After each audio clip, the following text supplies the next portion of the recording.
Live.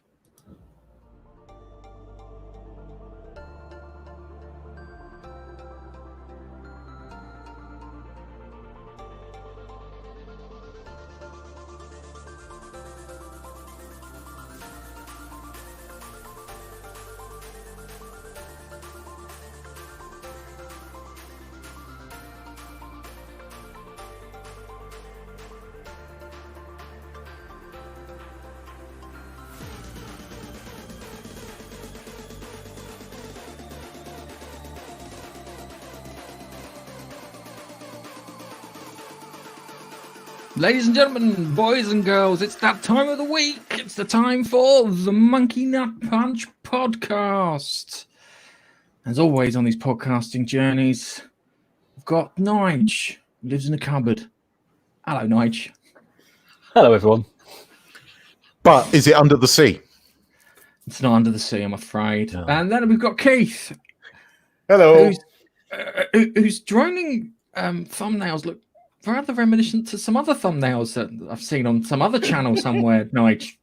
Wonder where he got them from. Oh, I don't know where his inspiration has come from, to be fair.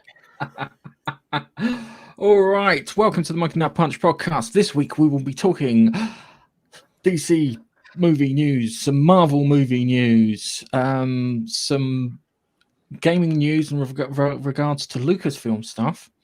And then we got a review of this week's episode of The Expanse, Wanda Vision, which we've all watched. Well done, Nige. Have a biscuit. And then we've got some funny stories towards the end.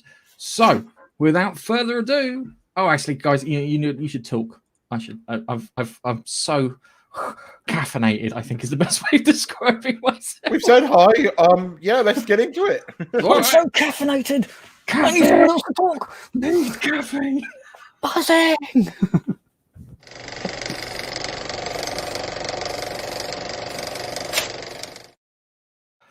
All right, so our first story is about Ray Fisher, who plays Cyborg in the Justice League. Now, Ray Fisher has been a pain in the ass for a good while, but I haven't put anything on there because it's kind of, how can I put it?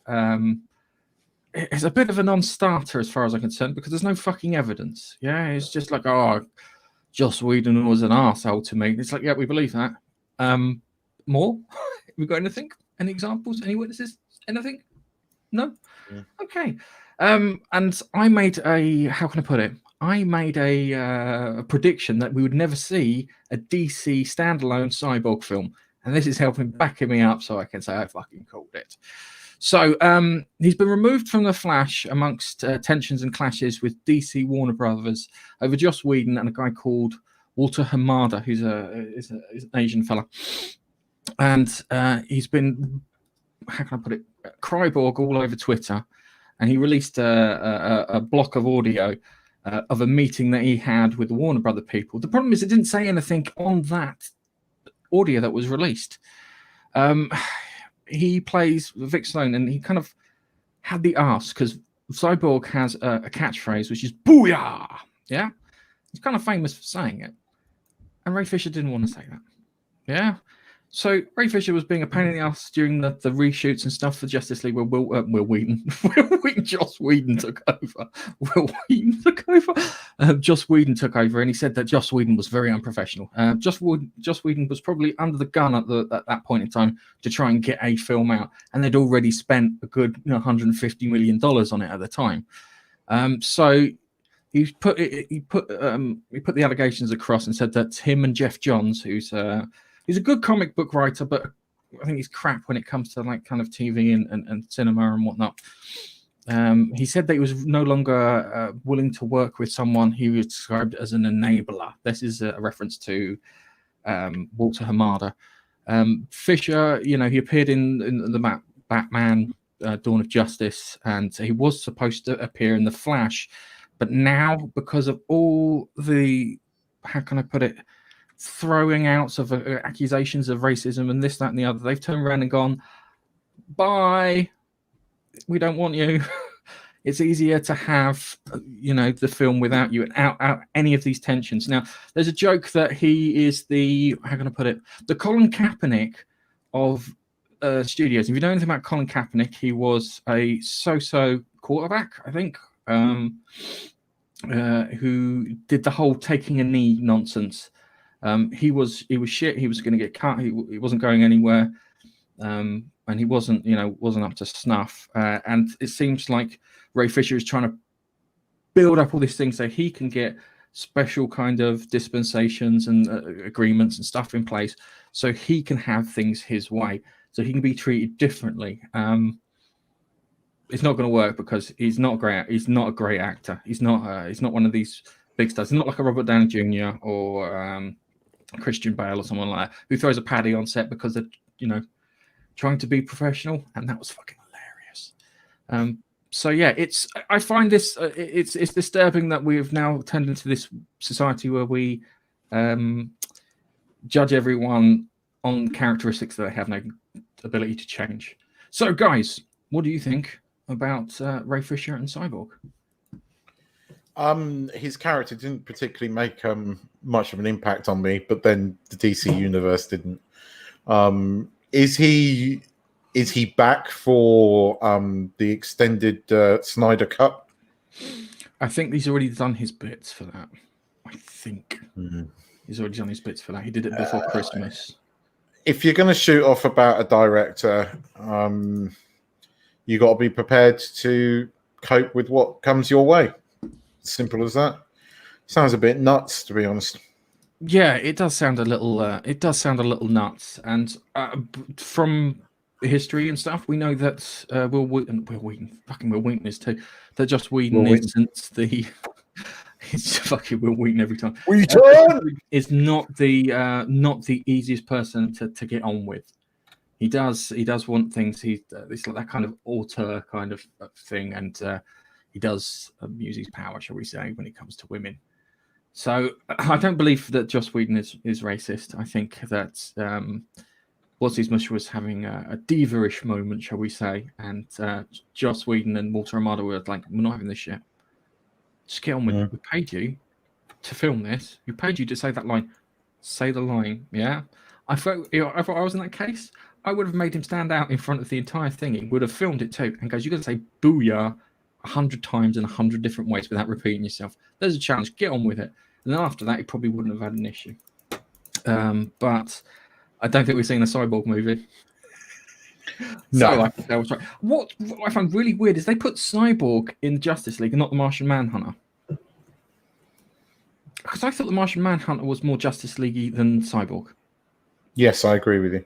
I know he was in Flashpoint, but I'm sure in my head, I don't know where I got. Probably from watching like bloody Smallville and the WBC, what do you call it? TV shows like The Flash and whatnot. I got that impression that the Martian Manhunter is more important than Cyborg. But saying that, in Doom Patrol, you've got Cyborg, and the guy who plays him is really good, and I really enjoy watching him. Yes, in Doom Patrol, he is good. That guy, he's entertaining. Yes, but the character is slightly different, and it works. It works in that, but I didn't think much of him in Justice League. He was kind of a background character, really. Yeah, he was. He didn't stick out at all. If you'd have taken him out of that film, I don't think I would have noticed. I think the only time I noticed was the bit where he talks to Alfred when he's in the Bat-walkie thing. Yeah, and apparently he did have a whole backstory and bits inside the Justice League story that was cut out. It was pretty much so we may get to see that then in the Snyder Cut, because yes, there was meant to be a whole backstory that was cut out, but then Justice League was such a mess. So that's possibly why Joss Whedon's had issues doing anything since then, really. Yeah. Okay. Yeah, he's a pain in the arse, shall we say?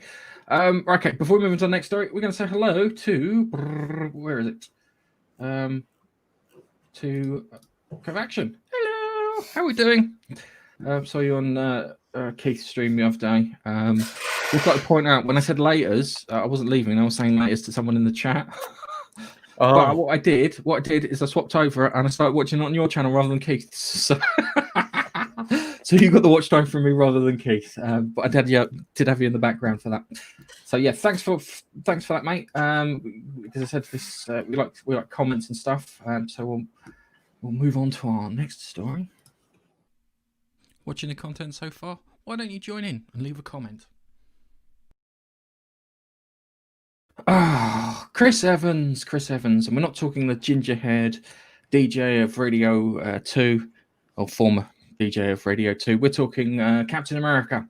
He's set to come back to the MCU, even though we'd written the character out at the end of Endgame.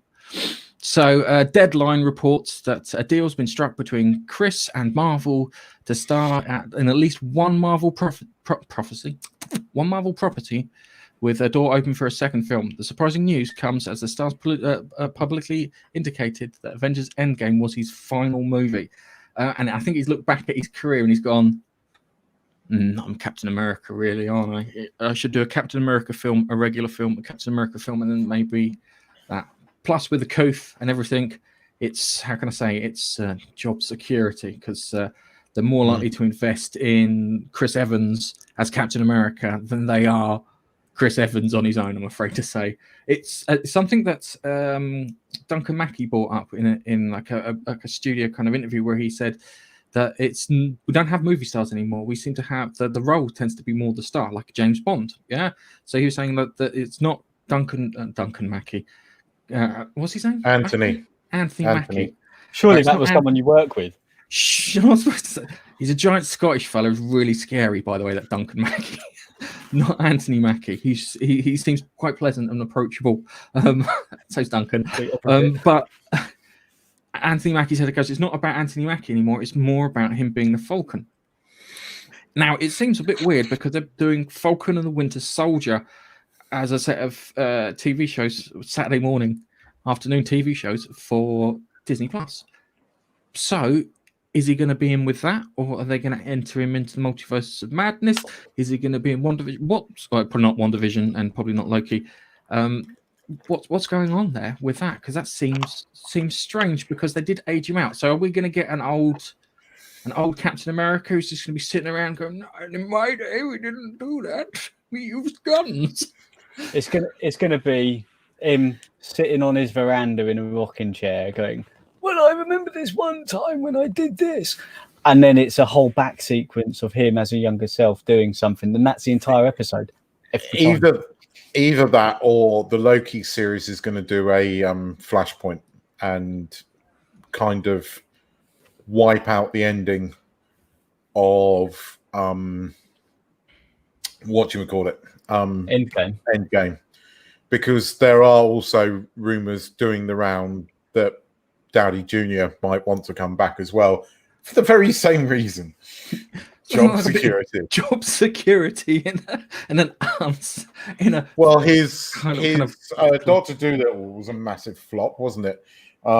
Which was just before the Rona. I'm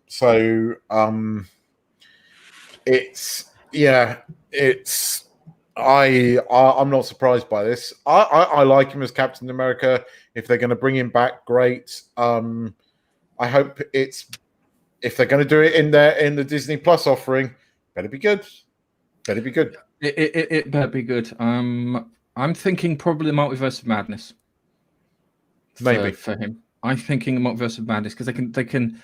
It gives you, having multiple universes gives you so many options. Yeah, because you can just pluck him from another universe, and have it that way. Maybe a universe where they fucked up, and he was saved from the snap, etc., via this route. We don't know. Mm-hmm. Wanda Vision might lead into that. Loki also might lead into that. Bloody well, better start leading into something, but we'll get into that in the reviews. Yeah, we'll get into the reviews, because I've got my.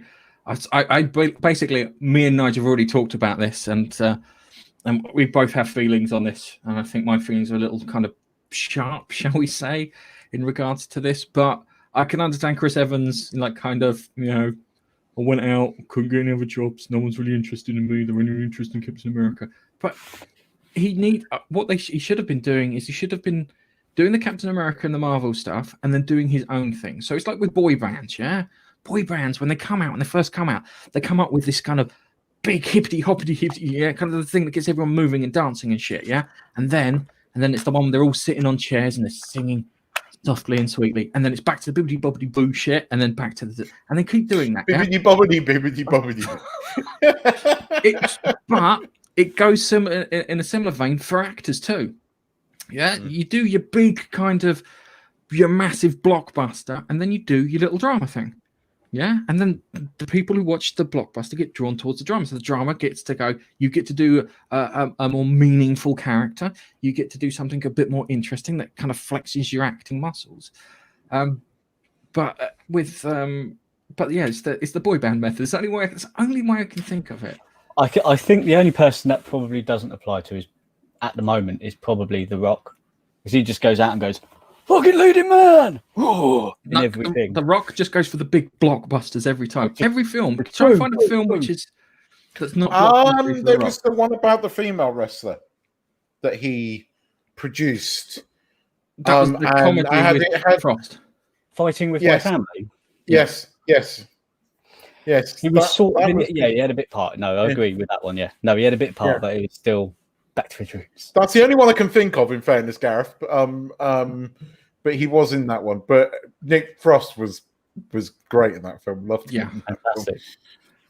But again, that comes from, I've done so many big films, I could do a small one, and it gives the small one attention, because we probably wouldn't have cared if The Rock was in it. Say if Kurt Angle was in it. I like Kurt Angle. He's bald as hell from when the first time I saw him on TV. If he'd done that, because he's a wrestler, you guys go, who the fuck is Kurt Angle? I don't know. Do you know Kurt Angle? Exactly. Is it Big Daddy? No, Kurt Angle's a wrestler. He was Big in Daddy's the a wrestler. WWF.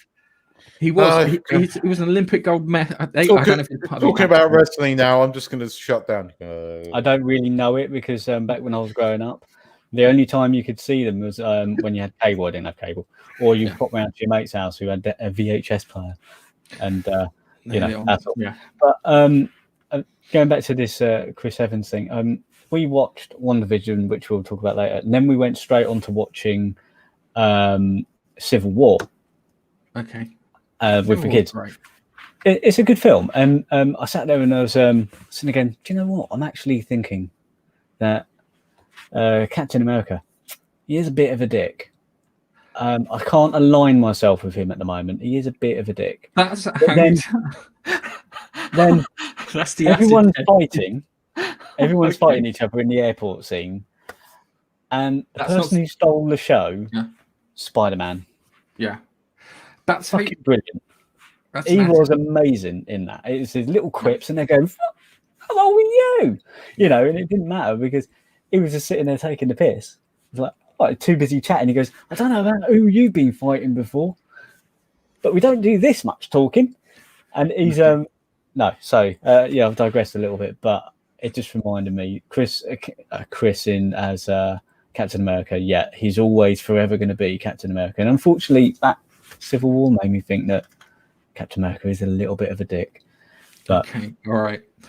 That's how you tell if you're an authoritarian or a libertarian, is if you support Iron Man. And we'll move on to our next one. On Facebook, give us a like on our Facebook page, Monkey Nut Punch. Thanks. Okay, I need to sort the bumps out a bit better, guys. So I need some recording a bit from you. Right. Okay. So we've got the Suicide Squad film 2 with James Gunn directing. The John Cena character, ironically, who's a wrestler, he, on his audition tape, apparently accused Aquaman of fucking fish. No other way of putting it. Which I think is a great little thing, because the guy's supposed to be an asshole, right? So having, say, a direct comment was like, does he shag dolphins? I don't know. Like, in The Boys, they indicate that the deep might be shagging dolphins as a kind of piss take from it. But originally the video leaked on Vimeo as an audition tape featuring the actor and the casting director's lines that he read involving the Peacemaker character. He cheekily calls himself Miracle Man, and a character called Jose, rumored to be Gangbuster or Tank Man, in the anti-hero kind of clique. Now, in the sequence, Peacemaker rails against the DCEU's Aquaman for sleeping with fish. So speaking to other men about his carnal desires, also saying that the King of Atlantis is bisexual and suffers from bestiality. I think that's a great way of him putting his character across. I love that. That makes me think, God, this guy's going to be like. I'm trying to think of characters who shoot their mouths off and rude and very caustic. So you've got Gene Hunt from Ashes to Ashes and Life on Mars. I've got so many of his quotes. And I still love his quotes. It's fake as a tranny's fanny. Exactly. So that kind of makes me feel that we're going to get a very funny, caustic character in the shape of the Peacemaker. I think Cena can do that. I think John Cena can do that. He's quite charismatic, I think. I watched him in, was it Bumblebee, which I think is the best. Yeah. Everyone doesn't like, people don't seem to like that movie, but that's the best Transformers movie. What? The reason is, The reason is you can follow what's going on, which you can't do with the other Transformers. I watched the other Transformers movie and it's explosions everywhere, and then Shia LaBeouf doing something stupid. And I think, let's get the scissors and remove Shia LaBeouf from the movie because he doesn't need to be in it. Yeah, I like Optimus Prime and all that nonsense, but this is a good sign for the what do you call it, the Suicide Squad 2 movie. I think that we might be in for a good one for that. What are your thoughts, Nigel? Oh, sorry. Go on, Nigel. I know nothing about Aquaman. He might be fucking fish. I don't know. Did you see the Bumblebee movie, Nigel? Yes, I did prefer that. John Cena was the not bad guy. He was the army guy in that, and I thought he was really good. I mean, I think Bumblebee's my favorite Transformers movie by a country mile. Yeah, I thought John Cena was really good in that. Yeah, I thought I watched it with my wife, and she went, "Oh, is he going to be the hero character?" I went, "No, he's technically the villain." And I was like, "Oh, okay." He changed his mind at the end, but all the way through, he's technically the villain. Yeah, but it's a really good. Yeah, like you say, you can follow it through. It's got a plot, whereas the other Transformer films are literally shit's happening. It's like explosion, bang, bang. Ooh, walking along here, explosion, bang, bang. Sorry, Michael Bay. What? Bang, bang, bang, bang. That's how he speaks. Michael Bay doesn't talk English or French or any language. He just goes bang, bang, bang, explosion, bosh, bing. He has to talk with firecrackers in meetings. He's got like a bin and he just lights up firecrackers. He's got 3 firecrackers. He's got these little party poppers, you chuck on the floor, bang, bang, bang, pop. Yeah, that's how he talks. That's how he does the films. I'm generally looking forward to this Suicide Squad because I think it could be quite good. And I like some of the casting, and no Will Smith. So they've got lots of good. They've got loads of people to make up for a lack of Will Smith. I'll be honest with you. I'd probably prefer it if they didn't have Harley Quinn in it. She's been quite good as Harley Quinn. Okay, don't get me wrong. The Emancipation film, I haven't seen it, but she was Emancipation of Harley Quinn. You mean? Yeah, but I quite like Margot Robbie, and I thought she was pretty good as Harley Quinn. I don't think the last movie that she was in was very good, but I'm interested to see what James Gunn does with her. But Margot Robbie's all right. She's all right. I think she's all right if she's not got any creative input. If that makes any sense. Does that make sense? If I said to her, I said, look, if you take away her creative input from it, she's all right. I've enjoyed her in most things that I've seen her in, and I thought she was. I haven't seen that Harley Quinn movie because I just won't support that for obvious reason. But I liked. She was about the only thing that I liked in Suicide Squad, and funny enough, it was on the TV earlier, and my wife started watching it. Went, "This is a crap movie. It's just a bad movie." But Margot Robbie as Harley Quinn was all right in it. Yeah. But having said that, Kaylee Cuoco as the voice of Harley Quinn in the cartoon is much better. So I would quite like to see Kaylee Cuoco because she's hot. I've had a crush on her for years. Do me a favor, find me a picture of this Kaylee Kukau person so I can see, because Penny from The Big Bang Theory. Kaylee Kukau. Yeah. Oh, Right? no. No, go and watch the No. cartoon. It's really good because the No. cartoon's kind of adult, and she does it well. She does the voice really well. I do not do The Big Bang Theory. The Big Bang Theory. No, I'm not talking about the Big Bang Theory. But Theory. the actress is hot, and she is really good at the Harley Quinn voice. The cartoon's really good. It's adult related. She bangs bloody Poison Ivy. Oh my God, Keith! For crying out loud, that sounds You've lowered the tone. You've lowered the tone, and two, that sounds like SJW's kind of. No, it's not. It's not. Trust me, it's not. Keith, you're getting way too excited for this. He is getting way too excited for it. I think he needs something. Oh yeah, I know what he's needs. God damn these electric sex bands! That's what you need for that. Anyway, all right. So I think it looks entertaining. I've got a good feeling about the Suicide Squad movie, the second movie. It's got Peter Capaldi in it. I love Peter Capaldi, so it gets a thumbs up automatically from me, because he was great as the Doctor, and he was great as Malcolm Tucker. We've got some rude comments from Covaction. Nigel, would you like to pick out some of these rude comments, please? Yeah, well, okay. One of them he's actually talking about Aquaman. Man, Aquaman's got the hots for Little Mermaid. I think a lot of Keith does. So Under the Sea or the Sheets. I'm sure that was Keith. Ever wondered why Ariel wears seashells? Because she outgrew the bee shell. Chuck, that's so good. That's so bad. It's funny. That is so bad. I actually enjoyed that.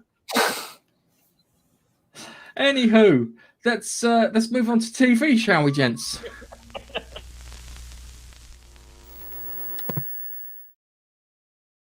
All right, this is an old story.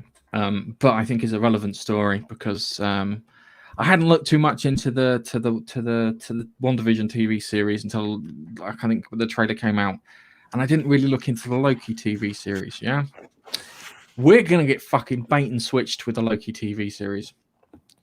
All right, we are gonna get screwed. So we think we're gonna get Tom Hiddleston for the entire run. But it looks like they're going to replace him with a female-led Loki. Now, I'm hoping it's a one-episode thing. She looks fairly pretty. She looks like a slimmer version of what's the Miss Olsen. I think if they did that, they're going to be in trouble because Tom Hiddleston is incredibly popular. And he's popular with the girls because he's not a bad-looking chap. And he's popular with the men because it's Tom Hiddleston. I don't see them doing this. This would be one of the biggest missteps they've ever done. Yeah, I think it is. And the worst thing is, I think it might be true. I think there's a chance that it will be true. I'm hoping it's a one episode. It'll be like a Doctor Light episode, as we used to get when Doctor Who was good. But we have female Loki instead. Yeah, but that could work for an episode, and that could be interesting to explore. But I don't see them doing that for Tom Hiddleston is Loki. He's established. Yeah. Right. And we know when they have done this in the comics, it has failed. Surely in 2021, they're not going to be that stupid. But Safe Space. Yep, Safe Space didn't even come out. Because it got really wanted that comic to come out. Sorry. Oh, I do as well. But we would have we could have had a good hour tearing that to shit. I don't buy this at this point in time, and I think if it does, the internet will erupt more than it has ever done before, and there will be all these people. I don't even think they're going to win. They won't even win the Feminis and all that lot because everyone loves Tom Hiddleston. He can't do anything wrong, that man. Yeah. So looking at that article, I'd forgotten much about Loki because not like you guys. Yeah, he's the master of illusion. So potentially it's just going to be for an episode or two where he transforms into this alter ego to avoid detection or whatever. I don't know. But they're also saying that this lady could be playing Sigyn. I don't know how to, or Enchantress. She's dressed up as Loki, mate. Because she's got blonde hair. Loki's got black hair. But that could be part of the illusion. But that she might not have her wig on. Maybe, yeah. It could be a wig. It's not an official picture, is it? I can certainly understand that there is a certain amount of healthy cynicism about this. Yeah. Really? I understand where you're coming from, G, but I don't see them doing this. I don't see them being that dumb. I know that they can. You can't take. I think they will lose They'll lose way over half the audience. They would. That this would be 2/3, probably 3/4 of your audience gone. I can't see them doing this. Well, just a quick one. Have we seen any shots from the Eternals? No. The gender fluid gang. I don't think that movie's ever going to see the fucking light of day. Well, it has been shot. It was being shot in London because they closed off areas of parts of London for it. But yeah, it's I think they're very capable of doing this. The Eternals is my example of they're very capable of doing this, where they prioritize a gay couple over the story. Yeah, it's not like kind of, hey, we're going to see the origins of Thanos, the Mad Titan, and the people who made him like that, because that would be fucking interesting. No, we've got a gay couple and people are gender fluid. That's not story, gentlemen, ladies. It's not story. What story is like, how did they become it? Like the history of them. Are we going to see like the history of the Eternals up until now? Are we going to get the Watcher? Are they going to do a Secret War sort of thing? That's not quite gender swapping your main character that is really well established. It comes from the same source. Yeah, but I just don't think it's the same thing. I mean, don't get me wrong, Marvel are very guilty of going wokey woke and doing things like that stupid shot in Endgame, which was, just pointless. But focusing on a gay couple, that's all 2020 and everything, and we've done that. We've seen that in a lot of things, but that won't lose you to 3/4 of your audience. That film might not do very well, but it's not the same thing as taking a well-established, really likable character, because everybody loves to hate Loki, but he's played by Tom Hiddleston. I don't see them going that far. If they do, then Feige needs to be fired, because that's just moronic. Yeah. And I just don't see him doing that. I just don't see them going that far. Although, having said that, Kathleen Kennedy's still got a job. So they might. Okay. I'm going to wait for that one, because it says that he's going to be in the first 2 episodes and then disappear after that. So maybe in the first 2 episodes and the last episode, and we get female Foki in between, we'll say. I was going to say, Floki, isn't Floki from Vikings?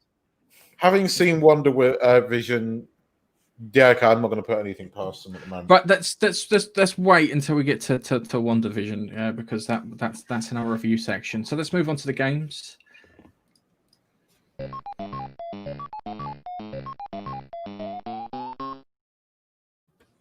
I'm supposed to share the screen there. Right, so this is one from Nigel.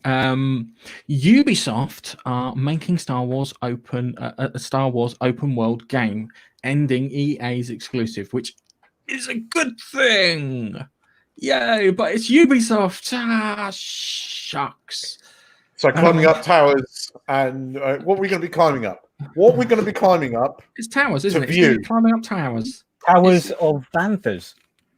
towers. Panthers stacked on top of each other. But yeah, you have to go around and collect enough panthers in order to form a tower to create a radio mast. Just to jump off it into a hay bale, that convenient is Lemon. So yes, so this is a good one because they've newly put out Lucasfilm Games. Yeah, so they've created a division where they got rid of Lucas Games. Yeah, they've now brought them back because they turned around and looked at what EA was done. It's like shit. Not only have we upset the gaming public, we've upset the general public, and we've upset the political people. All in one foul swoop with Battlefront 2, which they did fix. They did go back and fix, which I'm quite good. But they've killed the exclusivity with EA, which is a good thing, which will hopefully make EA a bit more competitive. I haven't got around to playing the what's the game with the ginger fella and the lightsaber? What's it called? Oh god, I played that Fallen Order. Star Wars Fallen Order. Yeah. I haven't got around to playing. I'm literally escaping the scrapyards, which is like 2 minutes into the game. I made a friend. He got killed. That's how it went for me. So it goes downhill from there. It does. Go down. It's a good thing. I'm hoping they'll come up with some more games. There was that Star Wars 1313 game that Lucas Games were going to put out. If you remember, we had the two guys, two kind of Black Ops kind of guys in the Star Wars universe, which looked good. And then they can do the Mandalorian game. I imagine if I was what do you call it, Lucasfilm, we want a Mandalorian game to tie in with the Mandalorian. We want Boba Fett. We want, all these other people in it. We'll get them to get the actors to voice the parts and whatnot, which is great. Which I want. But the big thing, the big takeaway from this is no more EA, and then hopefully that'll stop EA from monetizing the crap out of it. They've cancelled more games, Star Wars games, than I think they've made. True. 1, 2, 3, 4. Yeah, they've cancelled more games than they've made if we throw 1313 in there. I can't remember any of them. I did a moment ago when I said the comment, which is really annoying. But there was the one that Visceral Games were doing. I know that, which they were doing with Amy Hennig. Have you read the bump about the game, what they've said about the game? Because that's interesting. Because I've got 2 articles. Which article was it on? I heard it on a podcast the other day. But they were basically saying it's going to bring the Star Wars that everybody knows. But it was the way they were emphasizing the everybody knows. It sounds like they're going after the Mandalorian and original Star Wars rather than Disney Kathleen Kennedy Star Wars. That's what it sounds like. And an open world game set in the Star Wars universe that we love, it certainly got me interested. I'm not going to lie. It's got me interested. Keith, as soon as you said Star Wars that we already know, I sat there and my first thought is Knights of the Old Republic. Yes, because but that's not what everybody knows. That's what you know. Yeah. And I know you're desperate for a Knights of the Old Republic, and we shouldn't have got the High Republic. We should have got the Old Republic. Yeah. Do you know what I find funny? Apparently, the second Knights of the Old Republic game was made in the space of a year. Why can't game people do that now? And it wasn't even buggy. Yeah. Homeworld 3. It was really good. It was 2 different companies who made KOTOR 1 and KOTOR 2. 2 different companies. Yeah. I think one was Bethesda and one was is it Obsidian? I can't remember. Obsidian, yes. It was Obsidian. I'm sure it was Obsidian. So, Obsidian had a thing for picking up sequels. Yeah. Now, the thing with this EA thing is it's not just going to be, as far as I'm aware, it's not just going to be Ubisoft picking up games. There's going to be other companies out there who now have access to do a licensed game for Star Wars. So we can always live in hope that another KOTOR will be around the corner. But then there might be the Fallen Order was a very, very good game. It's one of the best Star Wars games I've played in recent times. So yeah, I hope that Ubisoft actually do pull it out the bag and do a proper RPG, because that would be fantastic.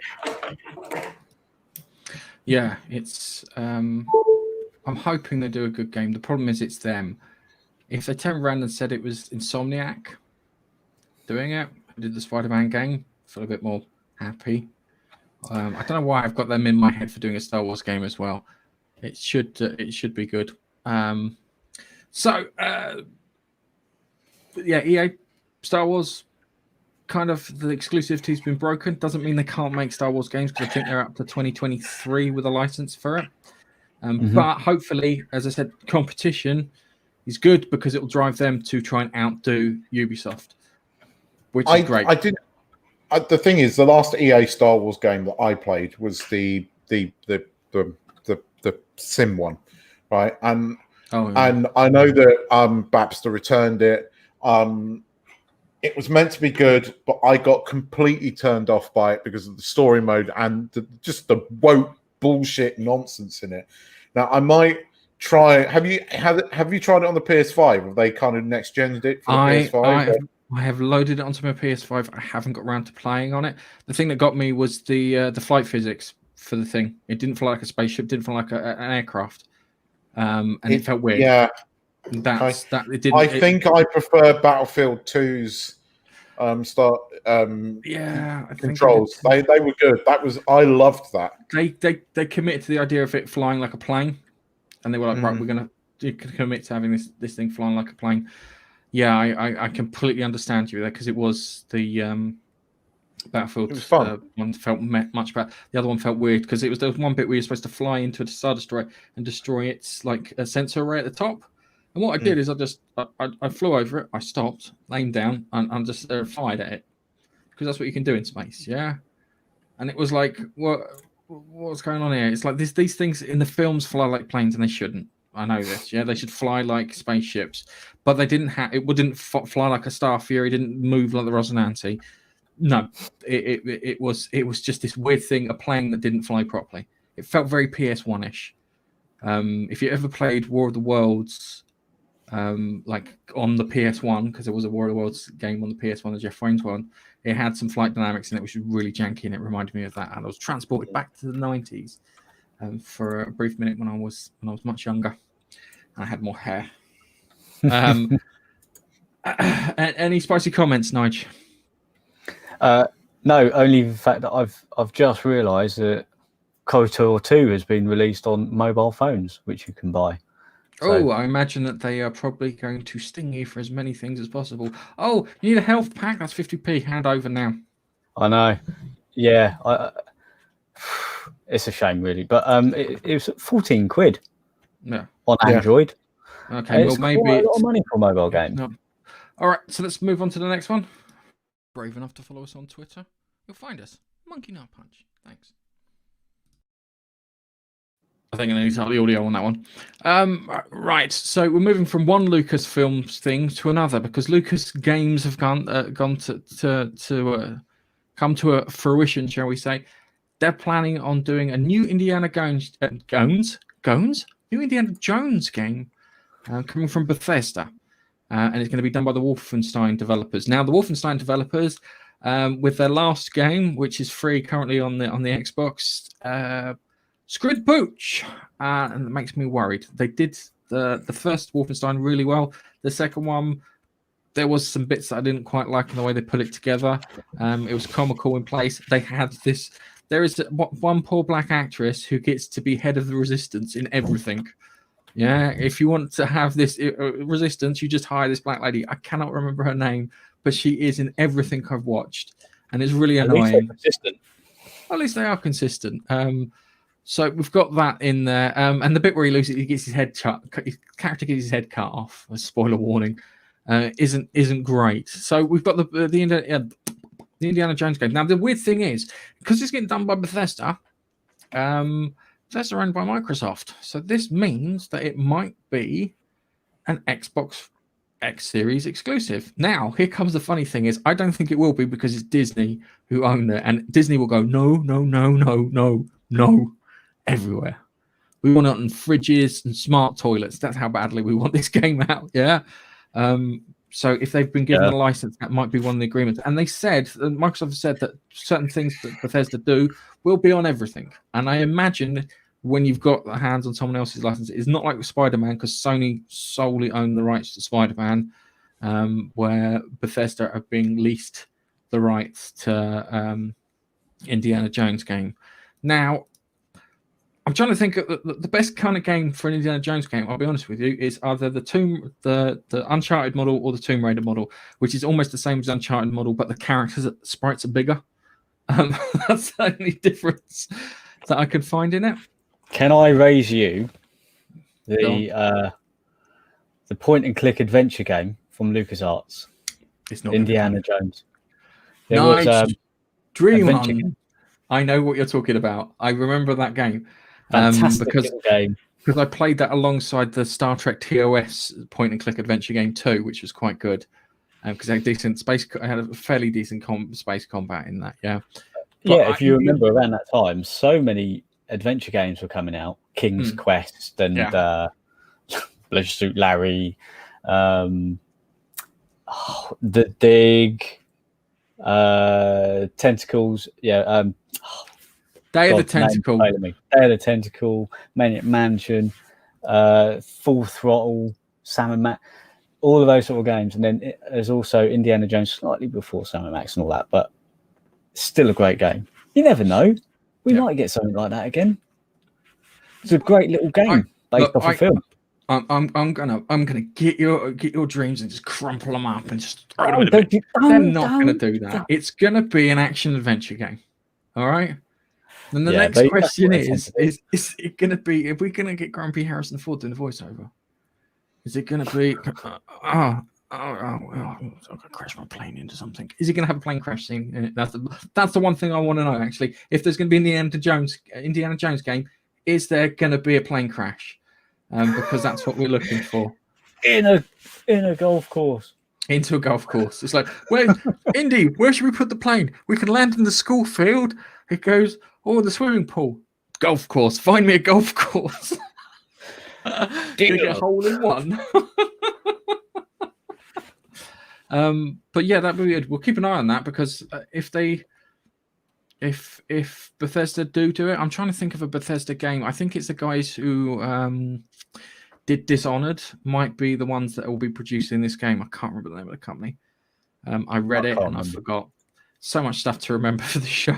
But, if it's those people, you need to look at the Dishonored games. Arcane Studios. That's it. Thank you. So they did Prey, which I really liked. But I didn't like the Dishonored one. I played it. I got 3 hours into it and I went, this is shit. And that was with the male character, the first one that everyone liked. And I was like, nope, I don't like this. Give me another game. Bah. Anyway, let's move on to our next story.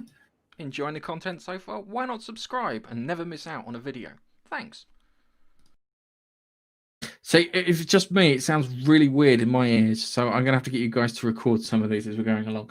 Now, we talked about this last week, about the PlayStation sales being low in Japan.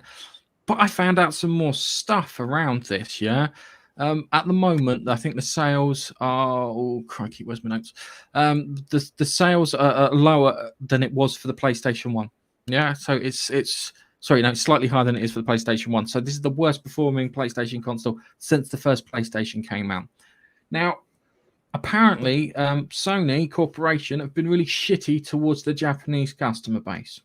Yep, they moved to California, and strangely enough, all of a sudden started disrespecting their consumer base. There seems to be a pattern here, gentlemen. Star Wars goes to Disney, all this shit goes into that kind of Californian mentality, and all of a sudden they're being shitty towards their customers. Yeah. Same thing here with Sony. Yeah. They didn't put out the PlayStation launch trailers in Japanese. Okay. They didn't. So when I say in Japanese, I mean dubbed over with a Japanese voice. So I think that they had subtitles, yeah? So that is just fucking rude, considering I think it's the third biggest market. That's the third biggest market. It's the US, Europe, and then Japan, yeah? Japan was always the differentiator which helped them beat Microsoft when it came to being biggest in platforms, yeah? Because Microsoft's home's pretty much the US, yeah? When it comes to selling these consoles, Europe mixed bag, and Japan was always a Sony pony sort of thing, yeah. But they didn't put those trailers out, yeah. The other thing too is that they don't like the controller, and I don't think it's they don't like the controller as a piece of hardware. I think they don't like the controller because they've changed some of the buttons around on it. Remember, I'm going to see if your brain works really well here, Keith. You remember playing Metal Gear Solid, yeah? When you wanted to confirm something, you wouldn't press the X button, you'd press the O button, wouldn't you? And it was really annoying for us because we'd always press the X button. Now, there's a reason for that, because the O button in Japan is seen as a symbol of, okay, yes, I will have that. And the X button is seen as wrong, cross, bad. I don't want that. But they've changed it around, and they don't customize it for the Japanese market. So they're looking at it, what the fuck are you doing here? What the hell's going on here? Why would you change all this stuff? And stay away from California. Go to Texas. If you've got a business, go to Texas. Stay away from California. Full of assholes. It's asshole central. Couldn't Sony have created their own trailer for the Japan market? Couldn't Sony Japan have made their own video for the Japanese market? Yes, because it's or such a big market. they could have done the least amount of effort and got a member of staff to voice over in Japanese. Yeah, that could have been the least amount of effort, the least amount of money. Here's an extra 1,000 yen. Well, that's probably not enough. Actually, that's probably enough to buy a fucking chocolate bar. But you get the idea. A little bit of thought and consideration by Sony could have, but not would have, but could have avoided a little bit of this in Japan. Although I still think that it's not selling very well in Japan because there probably just isn't the stock available. I don't think it is a stock thing. I think if it's not, if they haven't got enough stock, it's because they don't give a shit about them as an audience. Yeah. But they seem to be worldwide stock. You know, I mean, I'm keeping my fingers crossed. I get mine on the release date here, but they haven't told us how much stock's coming here.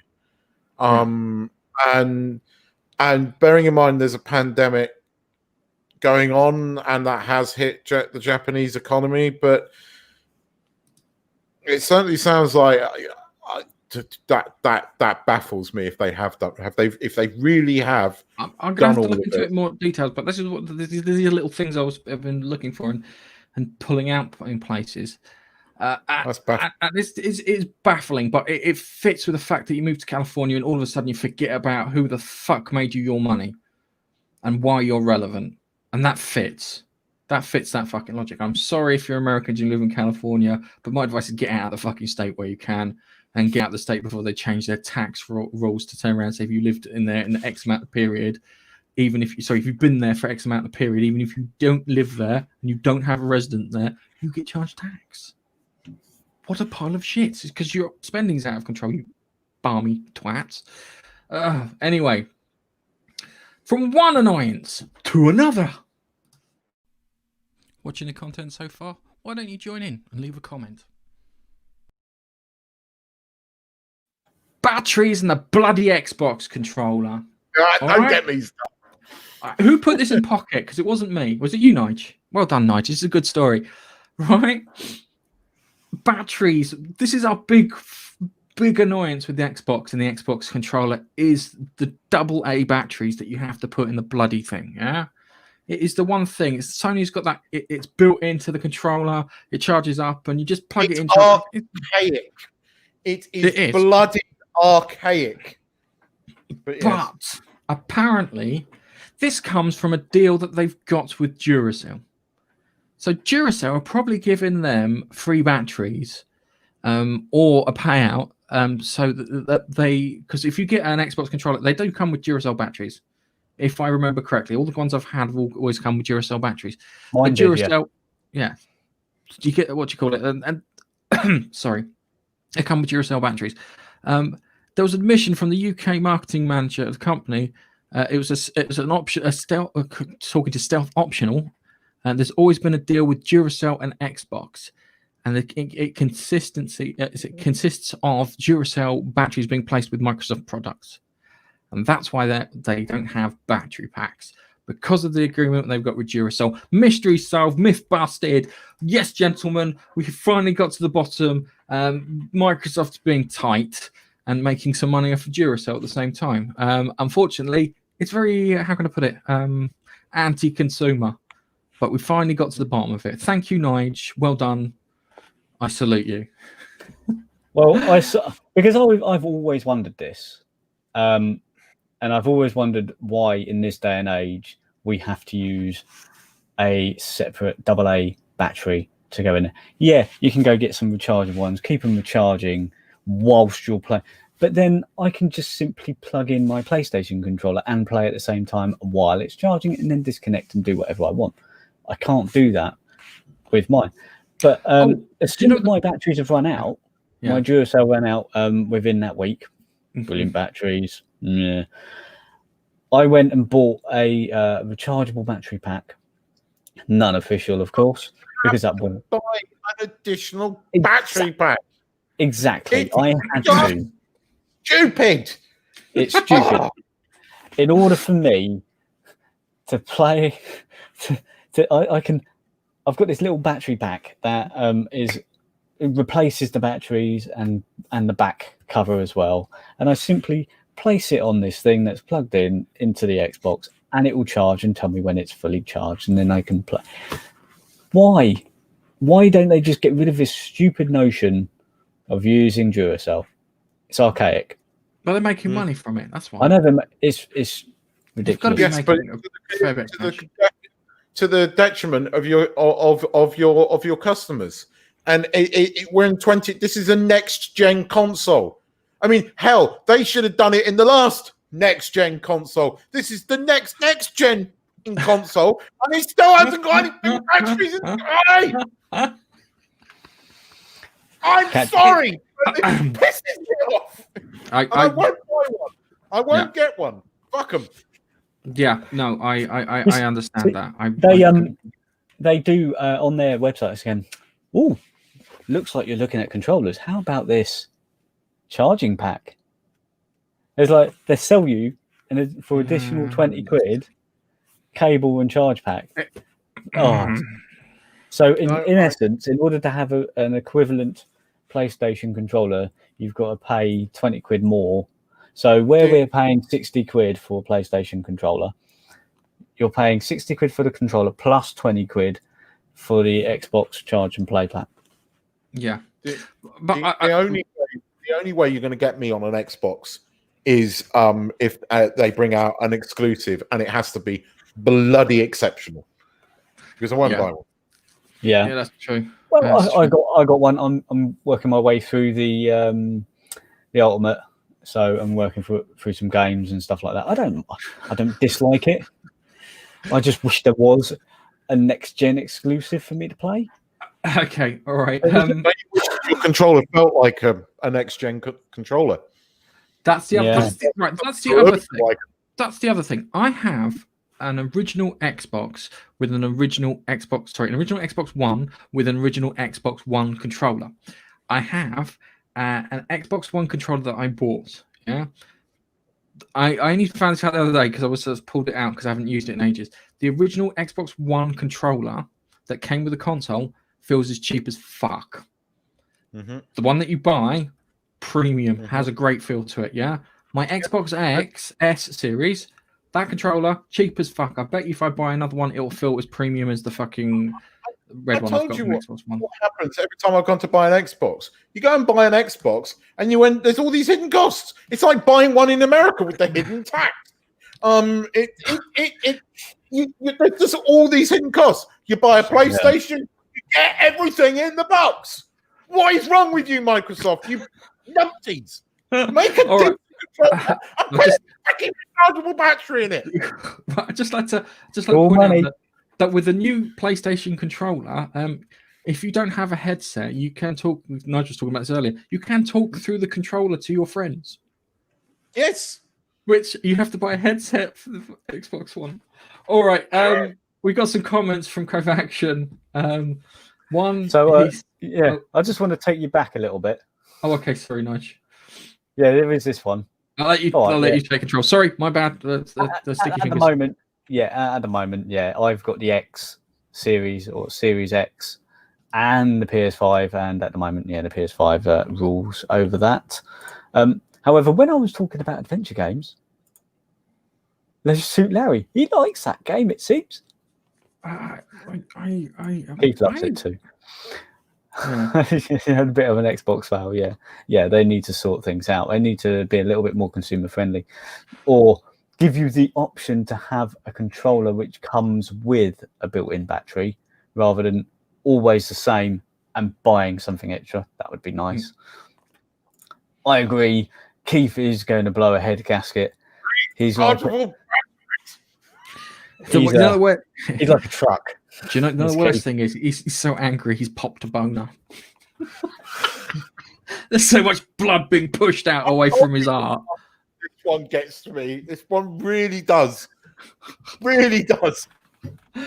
Okay, well, we know that Stephen Moffat listened to our previous podcast. Maybe we can get What's His Mush to listen to this podcast. I can't remember his name now. Phil Spencer. Is it Phil Spencer? Yes, Phil Spencer. Anyway, I think Phil does the rounds, so let's invite him on. And on that, your controller. See you, Phil.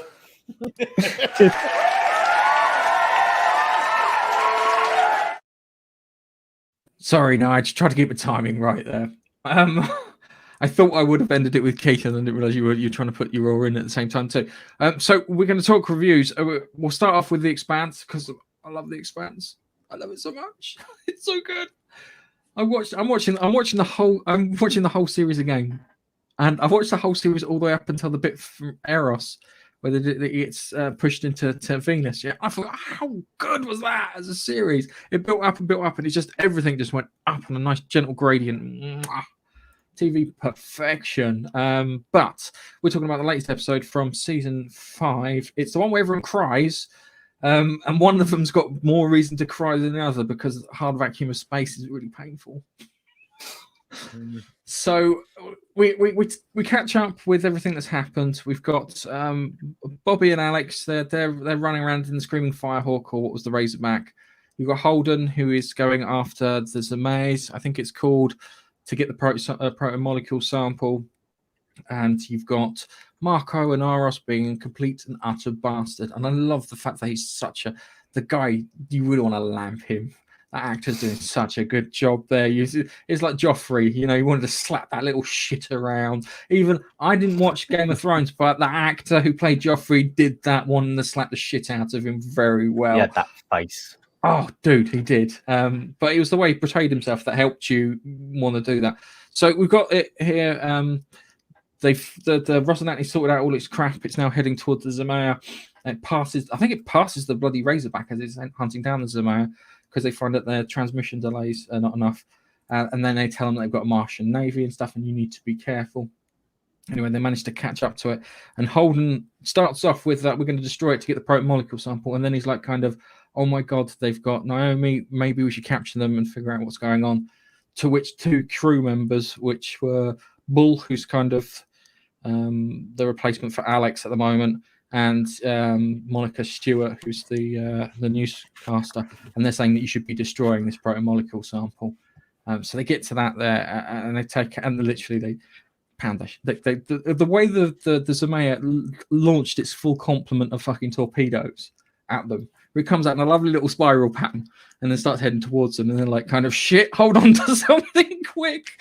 That was fantastic. I love that. I get the feeling that those torpedoes that they've got are how can I put it, more useful than the photon torpedoes in bloody Star Trek. They make them look shit, and they're just like fucking lumps of metal with a few guidance rockets and stuff on. That was really good. But most of the story focused around Marco and Aros, Philip and Naomi, which caused a lot of crying to go on because there's a lot of confessions about what happened. So Naomi confessed to Philip. She goes, look, I didn't abandon you. You were kept from me. Yeah, it was so bad. I was going to fucking end it in an airlock and flush myself out into space. But I turned around and decided, you know what? If he's not going to be with his mother, I might as well carry on. And then maybe one day there's a chance that we could get back together or something along those lines. And then you've got, I can't remember his name, Sin or something, the big fella who's like the Amos stand-in for the evil crew of the Pella.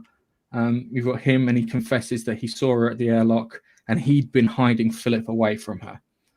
And then all hell breaks loose because Philip turns around and says he's all of a sudden doesn't like his mother, gives her a proper slap to the face in front of the rest of the crew on the Pella and tells her to go on her way, which I think is a look at this hand so you don't see what this hand's doing moment, because Naomi managed to make it back to an airlock where the big fella turns around and sees her and he thinks, oh shit, she's going to commit suicide.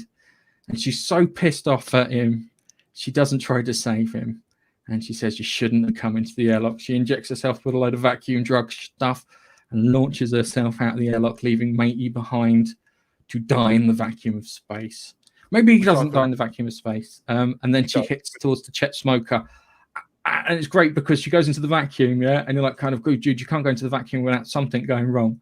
And then all of a sudden, halfway through the journey, her face just fucking swells up and her eyes start bleeding. And, oh, it looked really painful. And she managed to make it to the Chet Smoker. Loved it. I'm getting towards the end now because they're all trying to, converge on one another. So it'll be a lot of Amos next week, I imagine.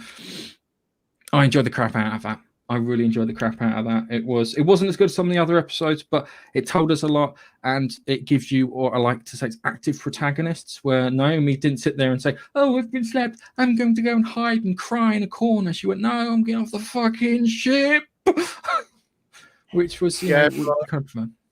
Still don't like her, and she killed him, and I don't think she needed to. She could have let him out. He wouldn't have stopped her. She said, I'm escaping. I'm not killing myself. No, and she did kill him. Well, she kills him in the book. So whether he's dead in this, but he dies in the book. Yeah, he dies in the book. I know that. I thought you'd have a problem with this scene because it's people floating in space, Gareth. That's your personal. Yeah. The problem is when you float in space and there's no consequence. Yeah, there was. And you could see quite clearly there was a consequence of being in a vacuum. Her face she looked like she had 20 rounds with Mike Tyson, for fuck's sake. I'm enjoying it, but I still maintain that I don't think this was initially created for episode of the week. I think the way this feels is if it feels like it should be binge watched, and I can't escape that feeling. The episodes don't. The endings are not endings, if that makes sense. They just kind of end. And okay, this one had more of an ending than the last few episodes had, but it doesn't feel like. This feels like Amazon made the decision to schedule this weekly after this had been shot, because that you've seen Netflix and stuff where they make episode of week show. Like Mandalorian always knew it was going to be an episode of the week thing, so it has definitive endings. These episodes don't. It's not a criticism. It fits. It's just an observation. It fits with the book, though. If you read those books, they always leave you with a bloody cliffhanger, making you go to the next sodding chapter, and you have to read through. I was like, and then Naomi does something. Dum dum dum. Bobby, I've got to read through Bobby's thing. Oh, Bobby does something. Dum dum dum. Oh, I'm back to Naomi. Yeah, that's always how the book works. I don't know. I don't know. I might be wrong, but that's just how it feels. But I'm enjoying it, and you're right, Marcus. The actor that is playing Marcus Anara. Is really good, and he flips and the way he does it. And yeah, this week he was Joffrey, but last week he wasn't. And there was a moment where you do sympathize when he told Naomi, you broke my heart, you devastated me, and there's a tear, and you think, oh, you poor, and then 5 seconds later he's an absolute arsehole and you want to slap the shit out of him. It's really, really, it's very well acted. It's a very well written part.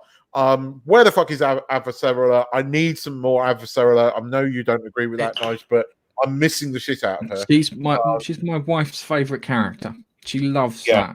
And if you want to see an example of a strong female character, they don't have to kick ass. They can be plotting and clever and use people. They don't have to do that in order to be strong. At the moment, the character is going through a bit of a thing because her husband died. And you are right, the previous actor, when I watched through it, he's a much more sympathetic actor. He wouldn't have left her. He would have disagreed with her. He would have told her that you were wrong, but he wouldn't have left her. He'd been through all this other shit, and he wouldn't have left her. And there's bits in the original series where he tells about all the shit that they've been through. They rewrote the part. They recast it. The actor wasn't good. and the husband wasn't good. He wasn't the character that you saw in the first one, and that is my criticism of season 4. I don't know why they did that, because that's the one thing that annoys me. So whereas we keep seeing, Avasera looking at her phone, and we know the husband's dead, I don't feel sympathetic towards the husband being dead, because I couldn't stand him in season 4, and that's a shame. Because had the actor from season 1 played him, and they played him like he did in the first one, I would have been crying with him, because I like that part. So that's my only criticism. I suppose I'm missing Avasera. I know why, and I know why the TV series is doing what it's doing.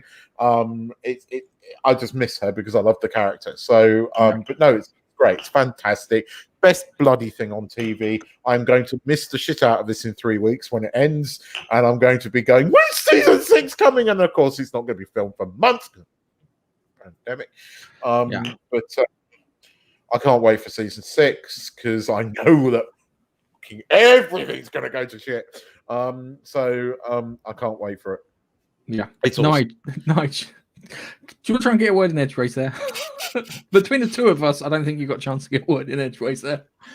I'll keep it brief. I enjoyed the episode. Yes, I liked what Naomi did. Marco is a dick, and the actor is doing such a good job at portraying that. I think Philip, it did slip her the drug to get her across. I also felt that Naomi did have the opportunity to let the bloke get back in and close the door so he didn't get harmed. However, I think she felt he deserved it because of his part in taking Philip away from her. But my only criticism with that episode is there was no Amos. I know you're going to get a lot. I imagine you're going to get a lot of Amos next week. It's going to be Amos centric next week. Just don't mispronounce that. Timmy time next week. But no, I'm sorry. I don't like Naomi. I find her very difficult to like. Sorry. She's tricky. I think that's just the character, isn't it? Right. When it comes to Naomi, Naomi's biggest problem was when she gave the protomolecule sample to Fred. Yeah. Yeah, that's when she gave the proto. That's the biggest thing about Naomi that I go, but not so much. It's not so much. Mr. Keefe, would you let me finish my sentence, please? Thank you very much. He gave the protomolecule sample, but that had a consequence. She left the crew. They found out that she gave, and she left the crew, and she was like, "Shit, I fucked up. I can't be around you guys. I'm sorry. I made a mistake."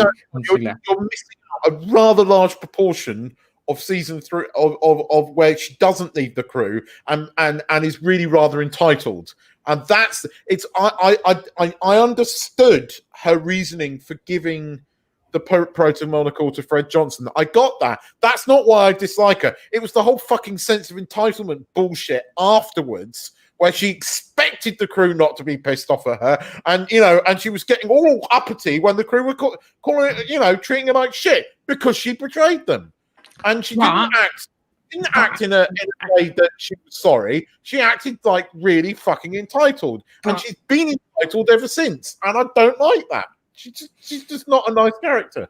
Okay, sorry. I think that deserves. And you will respect my authority. Damn right. Okay, all right, but again, active protagonists in story. She was an active, and all the others were active, and that's I do prefer. I hate watching it when you've got a character that sits around and all of a sudden they become the best Jedi for doing nothing. Gary, that pisses me off. Of it, the fact that this show manages to make me feel like that about a character is it's doing something right, or don't like Naomi, but I love the show. So what can I say? Fucking love Avasera. Oh, I can't get enough of it. Avasera. The thing is, Avasera is an absolute bastard. She will do anything to get stuff done, and she doesn't care who she treads on. She does it for a reason. She does it for a reason. Yeah, you can sympathise with her position, but some of the things she does isn't great. And on that note, enjoying yourself, why not leave us a like on YouTube? Thanks.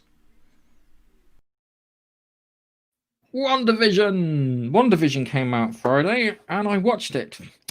And I felt that it only needed to be one episode long.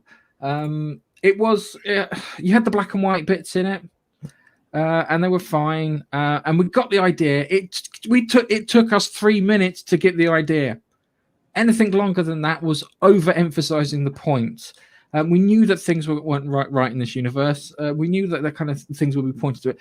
But 2 episodes of this, instead of doing like one episode in the 50s, one in the 60s, one in the 70s, and then mystery, yeah, they didn't. It did that, and then she had the bit where she had the break where she realized that things weren't quite right, and then all this weird stuff. Now, what I think it is I think she's in some weird dreamlike state because it seems to be using dream logic. Okay, and my example for this is she goes outside and she finds a little toy helicopter in color in the bush, in a bush. In Wanda's bush, she finds this little thing.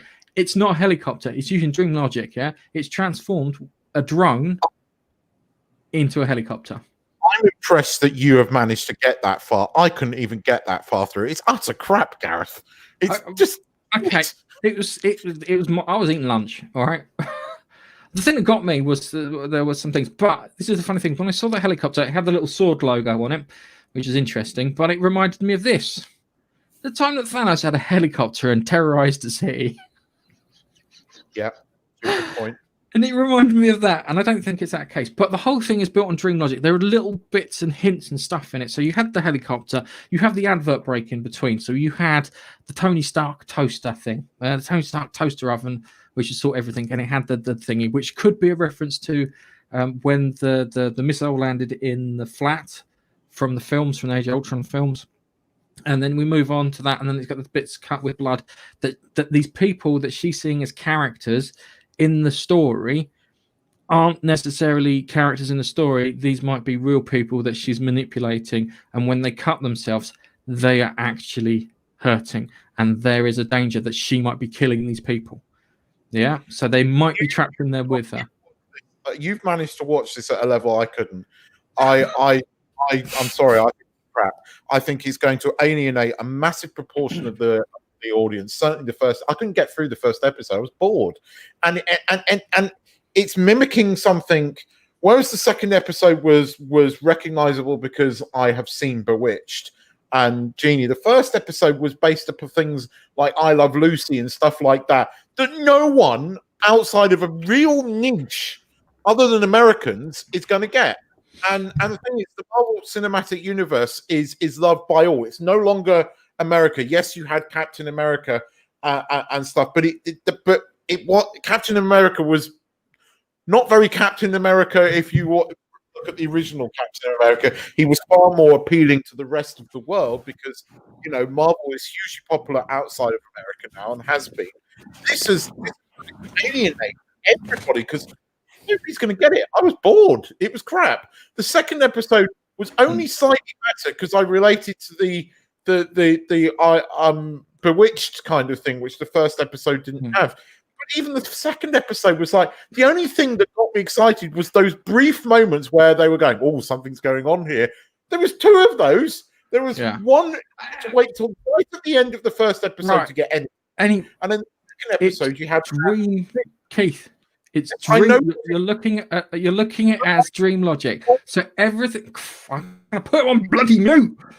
He's actually overloading. Poor bloody StreamYard is having trouble keeping up with him. All right.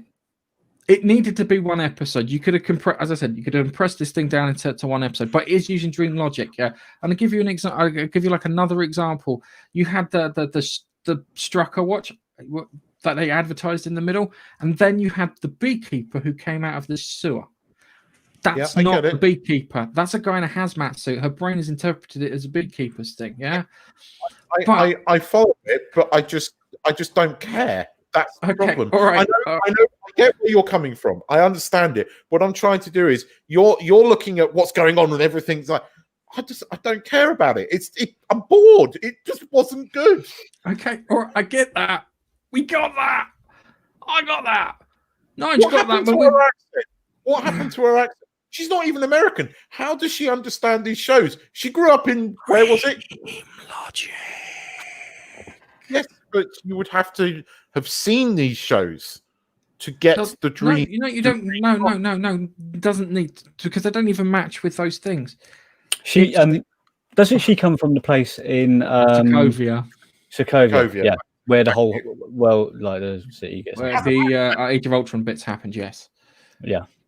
Right. I watched this with the kids, and they kept moaning that it was in black and white, and I get it because they're not used to that. Yeah, I've grown up on Bewitched and things like that, which it reminded me of, and I'm like, okay, I can get on board. It's only 20 minutes long. Mm-hmm. It's not long to watch, hopefully. So, and there wasn't even little tidbits thrown in here and there, like all the time. It would have been better if every few minutes there was like this thing going, oh, that's a bit out of place. Oh, that's a bit out of place. Oh, that is a too. Oh, but it wasn't. It was just like an episode of bloody Bewitched and other stuff of that era. And they chucked something in, I think, at the very end of episode 1, possibly, where they zoomed out and you could see somebody watching the TV. But then I just realized that was the titles. Yeah, that's the bit that got me, right? We talked about this yesterday, where it was like it had the title sequence, and we thought the title sequence was part of the TV show. We thought, oh my God, they're going to show us the man behind the curtain. He's watching TV. She must be broadcasting it. This is probably the set of like tents that they've got outside the bubble that she's formed. Yeah. But it seems more like titles. It's just a title screen and for the 7 program. minutes of them. There were 7 minutes of those titles. And Yeah, I was like, yes. I scrolled through it to see if there's anything in there. It's like, is it going to like cut backwards and forward from reality and whatnot? First episode is 21 minutes long, and I was bored by it. And I know I keep coming back to this. The second episode is longer. But what is this a thing with Disney Plus? You've got all of these things, right? You're a streaming service. The shortest episode of Stranger Things is 30-something minutes. The longest one is an hour and a half, hour and 20 minutes, I think. Why are we getting, what is with Disney Plus showing us all these short episodes? They've done it with the Mandalorian. The water too long for me, but sorry. StreamYard is having trouble coping with your ranting, Keith. I just like to point out. I will leave it at I that. know you don't like it, all right? I know, and I can understand why you didn't like it, because for me, it's watered down. That's what it is. It is watered down. That episode, you could have put that. I think I can chop it into a 40-minute episode and make it more interesting. Yeah, but if I was in charge of it, I would have probably cut it down to a 20-minute episode and made it more interesting. Yeah, but if you don't like it, you don't fucking like it. I think there's going to be some big twists and stuff in there. I think that they've watered it down, and you're going to get some bigger things further on. But people are going to drop off, and you're one of those people. Well, they are narrowing the market because they are focusing on Americana. And it's that narrow because they're going to go, because now that we've seen it go in color, what's the bet they're going to do Brady Bunch next week? What is the betting it's going to be Brady Bunch? And again, Brady Bunch did not have a mass appeal outside of America. It didn't. The only thing that they've covered so far that is even reasonably well known outside of America is Bewitched. And some people will remember I Dream of Jeannie. But we're geeks. We have a certain appreciation of Americana because we watch comic books and stuff. But what are they thinking with this? They've gone all nationalistic. It's like America first, and it's rubbish. I'm sorry. I know I keep ranting about it, but this is not good. On the bright side, Keith, the audio managed to keep up with you this time. Sorry, nice. Yeah, on the plus side. There was for me the only redeeming feature of this was the fact that some bits of it were funny. The kids were laughing, and so it must have been funny. They chucked it in the, here and there, and it was quite good. And the scene with them on stage doing their little magic act and stuff, and him being gummed up by chewing gum and going all fucking drunk was actually quite a funny scene. But it didn't really move the plot on at all in the slightest. It didn't even need to be there. But it was. And unfortunately for the program, that was probably the best bit. And it didn't even need to be there. So they needed to have one episode and throw a bit more bits in, making you think that there's something outside there. But they didn't. It just looked like one it just looked like they're going to do an entire season of her in black and white doing bewitched stuff, and that's what it felt like. Color, so it's going to be Brady Bunch next week. But look, I'll give you, Gareth. I respect you. Everything you deserved, and I think you're probably on the money. When I sit back and watch it, I think think about it. I think you're on the money, and I respect you for your observations.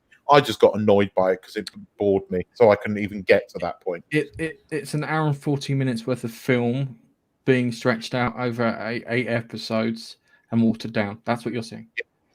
Yeah. Well, I'll give you that's what it is.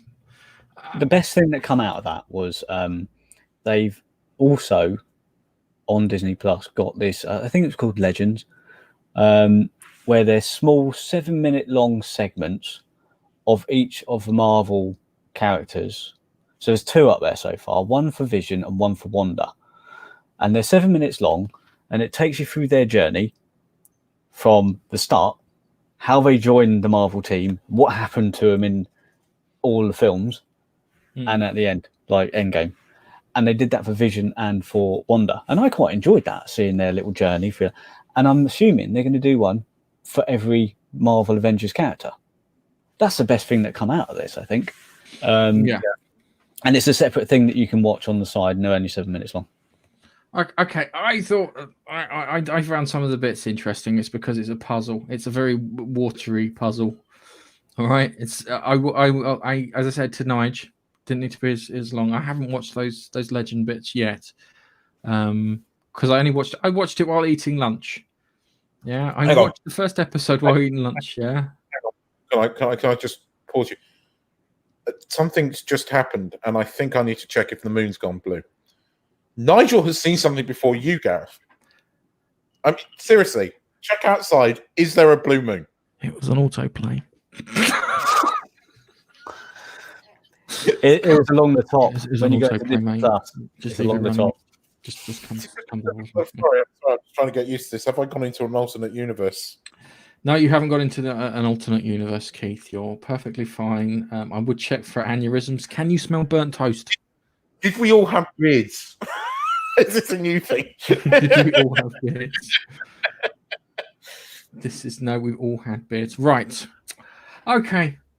All right. I thought there were some interesting bits in there. I'll be honest with you. I wasn't paying as much attention to it as you guys because I was doing worky bits in between.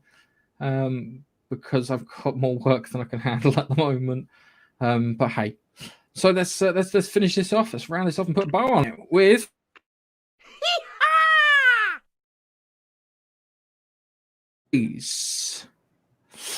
Woman's epic reply to neighbour's notes telling her to stop screaming during sex. It's going to be another one of those. A Twitter user explained that last night with her partner, she received an angry note from one of her neighbours who asked her to stop screaming like a pig. Now, I imagine this is a very shapely lady, shall we say, in regards to a woman revealed that she was shamed by her neighbours for screaming like a pig during sex. The woman from the UK, who undergoes the screen name at Sharp by Name 8, explained that a night. Oh God, I'm sorry, I need some water. I've run out of water. After a night of passionate sex, she received an angry note from one of the neighbours. The picture is a handwritten letter on Twitter. It reads, "Can you please stop screaming like a pig at daft o'clock when you are shagging?" Daft o'clock, I like that. Daft o'clock, yes. We're all sick of it, neighbours. Seeing the funny side of things, she's captioned the snaps. I've personally thought I sounded more like a herbal essence woman, but off I go, I guess. Yeah. Do you want to know something funny? I knew the actress that did that, the herbal essence. Okay. I thought you were going to say my neighbour does exactly the same when I sent them a letter as well, but in Thai. One of those adverts, I know the person that had to do the orgasm for it. Okay. She used to come in. There were several orgasm women in the herbal essences thing because they were like under waterfalls and shit like that. Yeah. So yeah, that's our what the fuck story. We'll leave it there. Because No, I've what run was out of the water. reply? What was the reply? Didn't she? The reply you was said- she put it on Twitter. So everything else is Twitter, and we all know that Twitter is brain cancer. It is brain cancer, and I know this. Brave enough to follow us on Twitter, you'll find us. Monkey Nut Punch. Thanks. You record all. I really need to re-record the audio and bits on that. Any? Let's have a look. Well- I've broken a bed having sex, and I've torn the inside of my rib cage having sex. There you go. Thanks. Look, all of a sudden the viewers went up.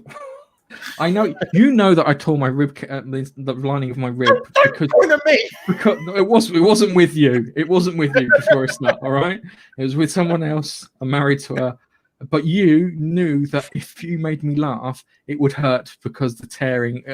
And you used to use that to incapacitate me. You'd do something stupid, and I'd laugh like a lunatic, and I'd just be laying on the floor in pain and laughing at the same time, and you'd be like kind of lording it over me, like I have a superpower now. I've forgotten that, but I remember it. Oh, the 90s were great. I just like to point out, I don't think Chuck likes the. I know he doesn't like it. I just. Just say it's crap. Just say it's crap. I'm not going to say it's crap. He has to go through 4 episodes. That's then the rules. Say, God, you okay. 4 episodes. All right, 4 episodes. If I get to 4 episodes, I cannot. I withhold judgments till I hit episode number 4, and then if you haven't got me by episode 4, you're crap. All right. And on that note, it's time to say goodbye, guys. Goodbye. Goodbye. And we'll see you in the next podcast. Where's the outro? It's gone. There it is.